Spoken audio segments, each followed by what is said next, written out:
xaaladdeedu waxa weeyaan waa laaji wax kale ma aha haye laaji waxaad ula jeedaa soo galooti aad tahay soo galooti baan ahay waa gartay wadani Soomaali baan ahay waa gartay ilaa iminka wadaniyadoodii mana qaadanayo waa gartay oo macnaha baasaboorkoodii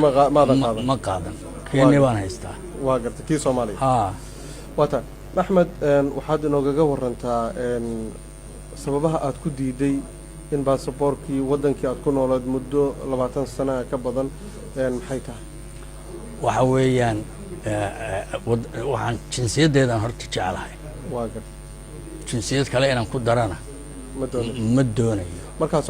markaad rabtid inaad socdaashid qaabkee u socdaashaa marka Keenan ku socdaa waa gartay socodkaygu ma badna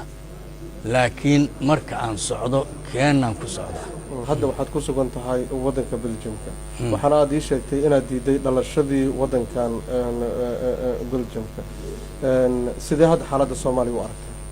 xaaladda Soomaaliya waa soo fiicnaanaysaa sida ma arko dawladda hadda jirto dagaal ayaa ka dhacaya kooxo hubeysan oo magac diimeed wata hadda joogan maxay ahayd qaabka way baaba'ayaan haye sidaan u arko waayo shacbigii waa ku kacay dawladdu uun ma aha maanta ma wada lacabtiin idinku ya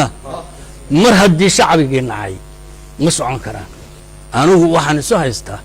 wixii aan qaban karayo inaan qabtay oo ilaahay ugu ogyahay si fiican taasaan anigu isu haystaa mar haddii aan qabtay ya wixii aan qaban karayay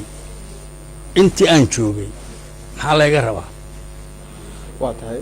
habeen ma seexan jirin maalin ma joogsan jirin